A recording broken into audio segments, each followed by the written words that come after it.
All systems go. Clear for liftoff.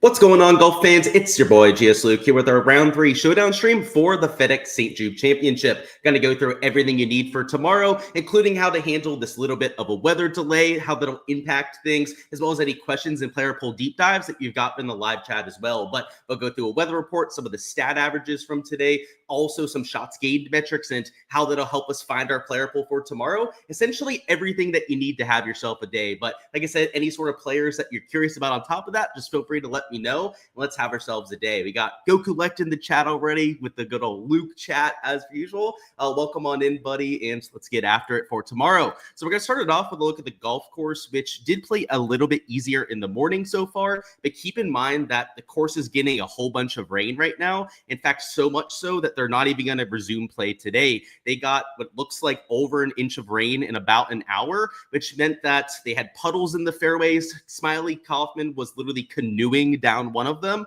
So tomorrow morning, they're going to be getting after it. There should be dartboards out there, no lift clean in place because they can't institute it in round, but it wouldn't surprise me if the scoring average between the two waves ends up a lot closer to neutral when it's all said and done. But with the fact that it'll be threesomes off of both tees tomorrow, any sort of weather edge is really taken away. And when we take a look at the weather, it also looks extremely flat. So this is the HRRR for Saturday. And if we take a look at this tweet, they're planning on starting at about 9:50 a.m. Central Time. That's what it is in Memphis. So that means about right here, and you'll see from the start of play until the end, which should be around, like, I'd say 5 p.m. local time at the very latest, it's a 2 to 3 mile an hour difference from the lowest winds to the highest sustained winds. And then even your wind gusts are at most about 13 miles an hour, and they go down to a whopping 10 at the midpoint of the day. So no matter when you're teeing off, there's not really a good side of the draw. And then when you add on top of that, that they're starting in threesomes off of both sides, it really takes away any of that advantage. So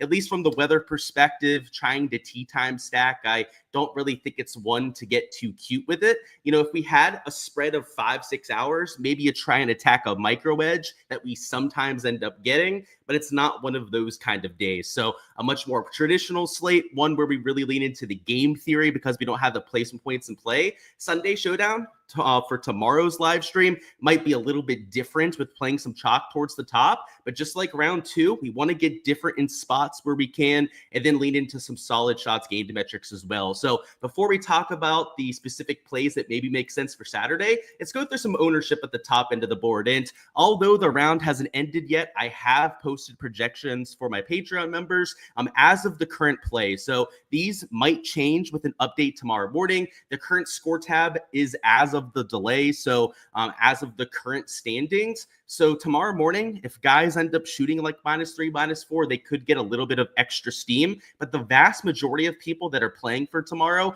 are going to build their lineups tonight. So they'll be basing a lot of their exposure, a lot of their more convicted plays on the current leaderboard. And as we usually get on a showdown slate, it's the guys at the top that are getting a lot of the extra exposure. So Scotty Scheffler, always going to be your highest owned player when he's playing. But other than Scotty Scheffler, it's a Morikawa at number 2 at $9,200. Tommy Fleetwood, I don't have as the second highest owned play just because he's a little bit more expensive than a Colin Morikawa, but you can see that it's pretty close between those two. But the vast majority of the players that you're seeing popping here are guys that are starting in the top 5, top 10. And, you know, if we pay a special attention to the 7K guys, which in comparison, I know they look pretty, you know, spot in line with some of these other 9K guys, like Obear, for example, 17.5%, but 16.1% on Akshay in the $7,600 range. is double, three, even four times the ownership of a few of the other players that are priced around him. So, I'd say even with the Harry Hall in the 8K range, that is a pretty notable ownership number. Kurt Kitayama in the 7K range as well. The further down the board that we go, the more and more that the chalk gets egregious. So what you'll see in my exposure is that there are a few guys on this sheet that I am using, but well over half the players, and this is the top 10 in ownership that you're seeing right here, I won't be including in my lineups for tomorrow. So that's kind of what I led with. When we have a slate like this that is kind of muddied up, we've got some play to finish up in the morning, you want to lean into that game theory and that chaos as much as humanly possible. No matter how poorly people play tomorrow morning, they will be teeing it up for round 3 as long as they don't withdraw before the round starts, which you always got to cross your fingers, knock on wood for that, because you never know with a guy like Hideki Matsuyama or something like that. But they're all going to be playing tomorrow, so they all have a chance. Some of them might be a little bit more locked in than others, but if you can find some of the medium to lower-owned players that go off, they're going to do so much more for you in your GPP lineups rather than sharing them with 20 to 25% of the field like you're seeing with these players on the screen here. So I'm not telling you to fade every single player in this top 10, but of this top 10, I would say you should be fading at least 5 of these players. And I would make the argument that you could fade up to like 7 or even 8 of these players in your 150 max exposure. And if you're really trying to push the envelope, maybe only playing a single entry or like a 20 max, you might even fade all but like 1 or 2 of the players that you see in this kind of range. So that's what I mean about getting nasty, playing that game theory edge. And when we have a situation like this, I think I lean into this component even more than usual, I would say. Let's bring up the shots gained metrics. So we're going to go through the stats that we have so far. Once again, play is not finished up, so these will be moving around a bit in the morning, but we have a good sense for how these guys are playing, especially the people that have already finished their rounds. So we could talk about this in general. So let's go through the shots gained ball striking first and the best players for round 2. Number 1 would be Conmore Kaba, who gained almost 5 strokes ball striking.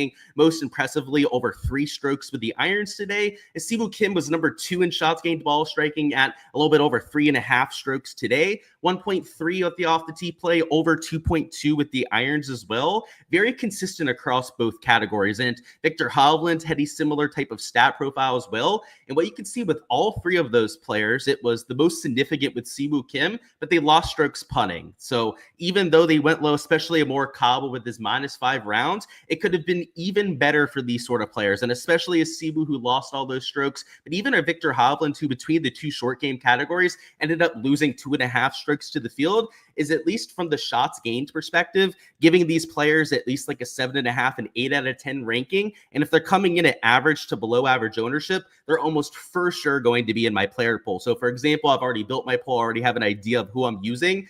I know that Victor Hovland is sub 10% owned to my projections, so I'll for sure be taking him in some large field GPPs. A bit of a risky play, as you could argue that he could be a little bit, tuned out at T57, but he's somebody that's not guaranteed into the top 30 at this stage. So I think he's got a lot more to play for than people would realize. So I'll be using him in some lineups, but a more Kaba Siwoo Kim is where it gets a little bit more interesting from the ownership angle. We know more Kaba is going to be extremely popular, so you're going to have to ask yourself if you're willing to take that. And I will at least say personally that I am willing to. I will be using them even at that sort of ownership number. And Siwoo Kim, you've got to ask yourself that same sort of question. And this live stream isn't meant for me to give you guys my entire player pool, but more so the thought process, right? You've got to weigh the ownership on some of these guys that you see in the shots gained metrics and not so much on others. So Tommy Fleetwood would be a player that is getting that ownership steam. He's in first place. He was the 3rd highest owned player that I had in those projections.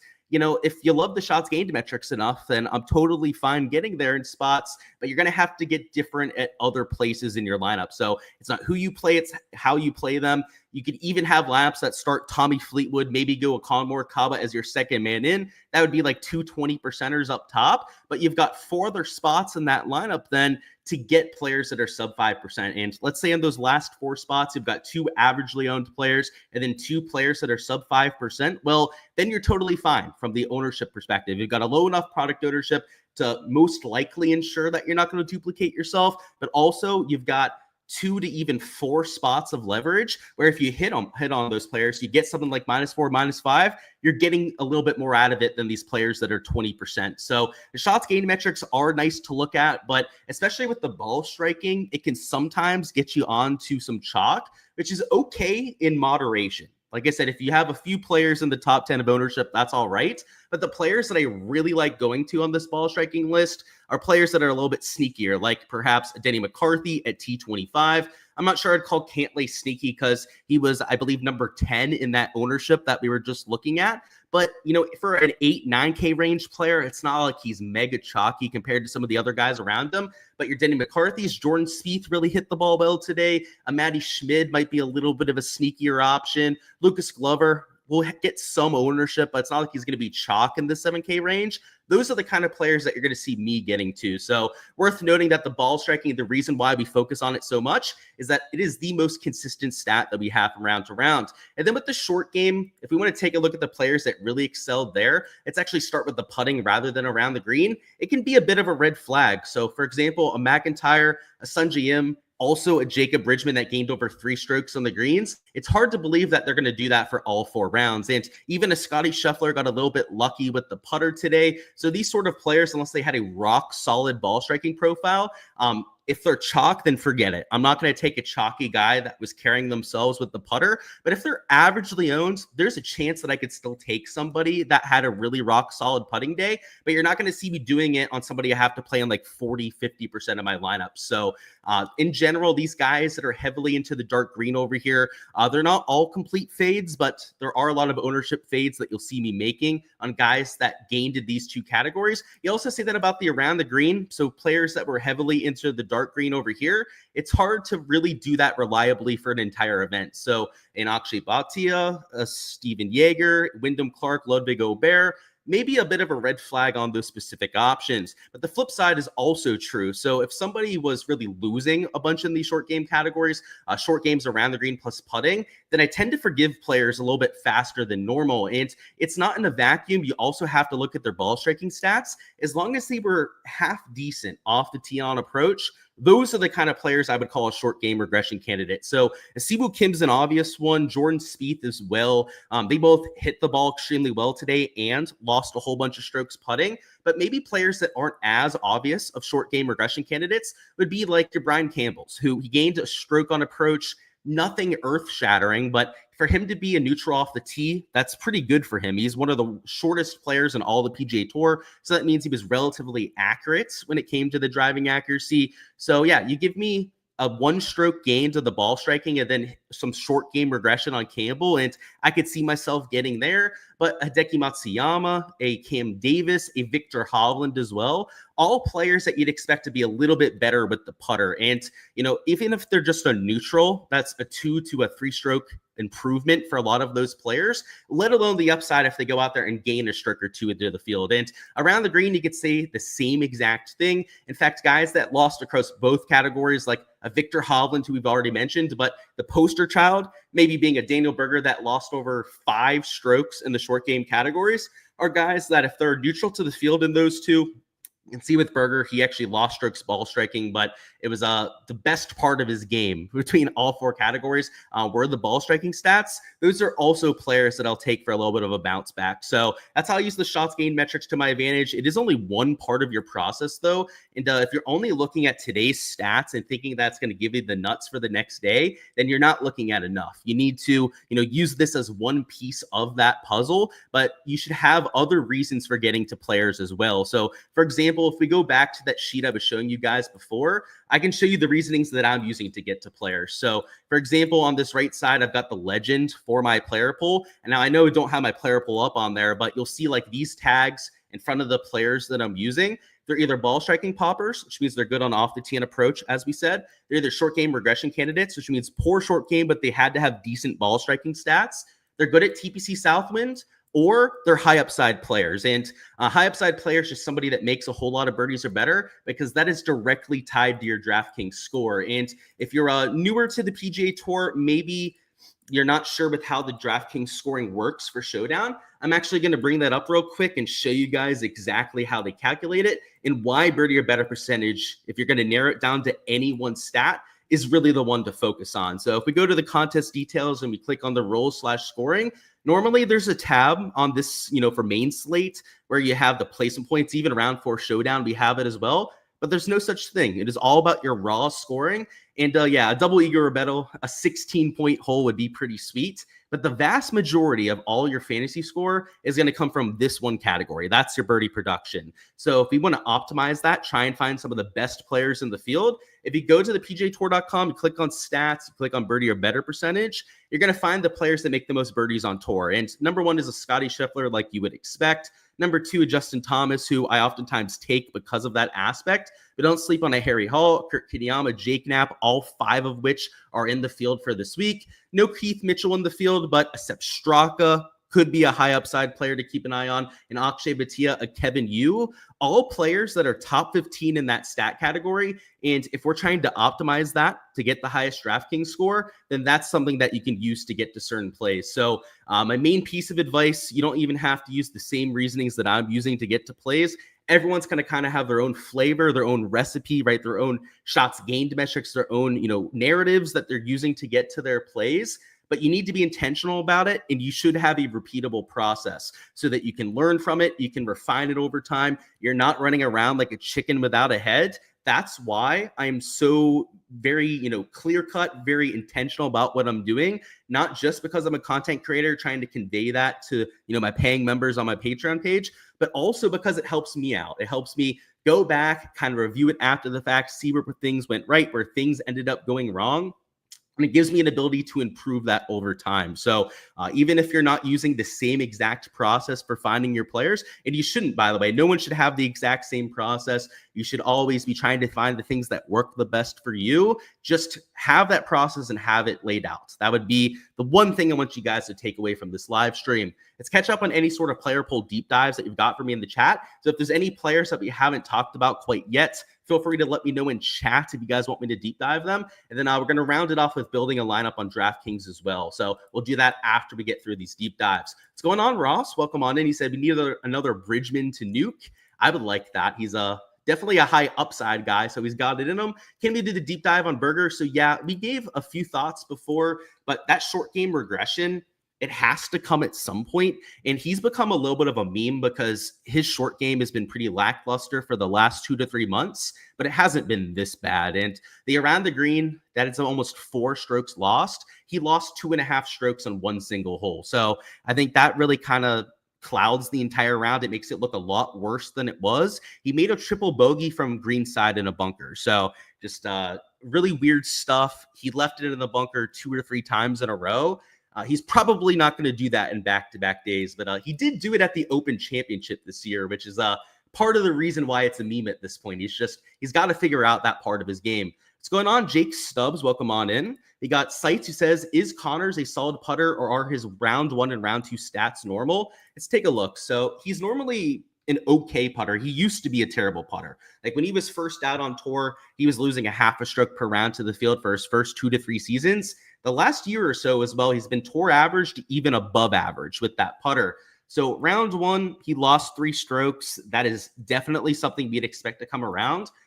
For today's round, he only lost about 0.7 strokes. So not so bad. That's closer to like what you'd expect from him. But losing, 3.5 strokes over the first few rounds is well below his baseline. So he's not like a Denny McCarthy. He's not like a Nico Echeverria, a Sam Burns that is elite in the category. But he's also not somebody that putts like Stevie Wonder either, right? He's got some life out there, is able to make some putts. So yeah, expect him to most likely improve for the next few days. Is what's going on, Yob? He said, do I think that Fleetwood's going to try and rack up the birdies since he finally chokes? He typically chokes in the last round. Yeah, I mean, if he knows what's best for him, we'll try and do the Cam Young strategy. You give Cam Young like 8-stroke lead after 4 holes on Sunday. It's pretty hard to give that away. So, I mean, I'd expect him to try and do so. We'll see. The course is going to be super soft to attack as well. So it'll depend on what the guys just behind him do, because I would expect at least one of them to probably make up some grounds, but who knows? If Fleetwood goes out there and shoots a 63 tomorrow, then he might be unbeatable for Sunday. He said, was Sibu putting blindfolded? Yeah, I think he was going with the Stevie Wonder strategy, man. That's, losing over 3 strokes on the greens is pretty difficult to do. And Normally when that happens, I say that they've got the Stevie Wonder reads going. So that's what I mean when I'm referring to that, guys. So let's go through some stats over here on DraftKings. So we've got a lineup construction to go through, which if you take Scotty Scheffler, is going to look a lot different than pretty much every other lineup. If you take Scotty Scheffler, it does force you into the 6K range, though, which we talked about extensively for the main slate. That still applies here. And I actually think it helps you get different almost by default because it forces you towards the bottom end of the board. But for the sake of the lineup that we're going to put together here, we're going to go without Scotty Scheffler just because it's a little bit more interesting. There's more thought that has to go into those lineups, and you have to be more careful about your product ownership. So we're going to start with a pretty chalky core in our like 10K range. I just want to show you guys that it's okay to take some chalk up top as long as you differentiate it down low. In fact, we're going to go with that Fleetwood Morikawa combination that I was mentioning before. Two players that just lit it up with the ball striking today and even for Thursday for that matter. Both of them have been solid for both rounds so far. If I think there's chalk towards the top that is worthy of eating, it is most likely those two players. So this might be the chalkiest start that you'll see me playing for tomorrow, but let's do that just to show you how I would navigate it. So let's go with those two. And because we've gone 20% right off the bat, my 8K range player, I'm not looking to take somebody that's close to 15-20%. So that rolls out a player like a Harry Hall for me, probably even rolls out your Straka's, your Ben Griffins that'll be getting a little bit of extra steam. I'm mostly looking at like your Aaron Rise, maybe your Corey Connors as a potential bounce back candidate.